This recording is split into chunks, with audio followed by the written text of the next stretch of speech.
दोस्तों, समाजवादी पार्टी के नेता गुलशन यादव की मुश्किलें कम होने का नाम नहीं ले रही है। उत्तर प्रदेश की सरकार एक के बाद एक अलग अलग तरीकों से गुलशन यादव को फंसाने की कोशिश कर रही है और अब गुलशन यादव को फरार घोषित कर दिया है। उन पर 25,000 रुपए का इनाम रखा गया है। दोस्तों, पहले गुलशन यादव पर 53 मुकदमे दर्ज कराए गए। इसके बाद अलग अलग मामलों में अलग अलग जगहों पर उन पर 53 मुकदमे दर्ज हैं। इसके बाद उनकी करीब 7 करोड़ 15 लाख रुपए की संपत्ति जो कि कुंडा में है वहां पर जब्त कर ली गई, कुर्क कर ली गई।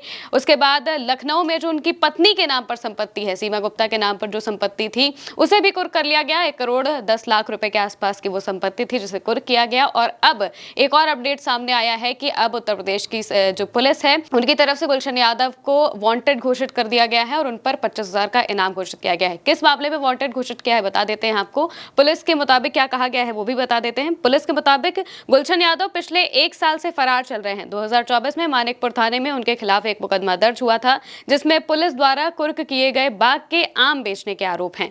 इस मामले में उनकी गिरफ्तारी के लिए पुलिस लगातार छापेमारी कर रही है और अब इनाम की घोषणा के साथ कार्रवाई को और तेज कर दिया गया है। 25,000 रुपए का इनाम गुलशन यादव के ऊपर रखा गया है। दोस्तों, बता दें कि यह घोषणा प्रतापगढ़ के पुलिस अधीक्षक डॉक्टर अनिल कुमार ने की है।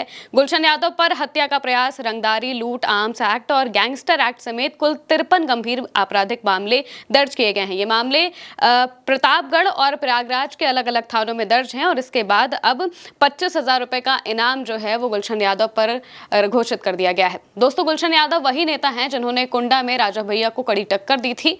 कुंडा में जब 2022 के विधानसभा चुनाव हुए तो उसमें राजा भैया भले ही जीत गए थे, लेकिन जितनी चर्चा गुलशन यादव की हार की हो रही थी उससे बहुत कम चर्चा राजा भैया की जीत की हुई थी और इसी से राजा भैया इनसिक्योर हो गए और उन्हीं के इशारों पर ये सब किया जा रहा है। ऐसे आरोप अखिलेश यादव ने भी लगाए थे। अखिलेश यादव ने एक प्रेस कॉन्फ्रेंस में कहा था कि ये सब कुछ किसके इशारों पर किया जा रहा है ये हम बहुत अच्छे से जानते हैं। उनका इशारा सीधे तौर पर राजा भैया ही थे, यानी कि राजा भैया अपनी राजनीति बचाने के लिए गुलशन यादव के ऊपर इस तरह से मुकदमा करा रहे हैं, इस तरह से उनको फंसाने की कोशिश कर रहे हैं और ये पूरा की पूरा खेल जो है वो इस तरह से चल रहा है। पहले गुलशन यादव की 7 करोड़ के आसपास की संपत्ति जब्त की गई, उसके बाद उनकी पत्नी पर शिकंजा कसा गया और अब और दबिश देते हुए उन्हें फरार घोषित कर दिया गया है। 25,000 का इनाम रखा गया है। हो सकता है कि आने वाले वक्त में इस इनाम को और बढ़ा भी दिया जाए। यानी कि सीधे तौर पर अगर देखा जाए तो उत्तर प्रदेश में विधानसभा चुनाव आने वाले हैं।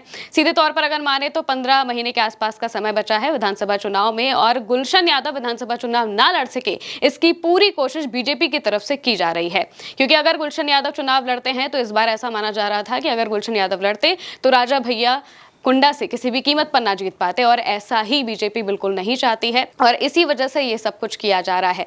अब देखते हैं कि इस मामले में आगे क्या कुछ होता है, क्या कुछ खबरें निकलकर सामने आती हैं। फिलहाल के लिए मेरे साथ इतना ही। आप इस खबर को लेकर क्या सोचते हैं कमेंट करके जरूर बताइएगा। मैं हूं महिमा और आप देखते रहिए भारत एक सोच।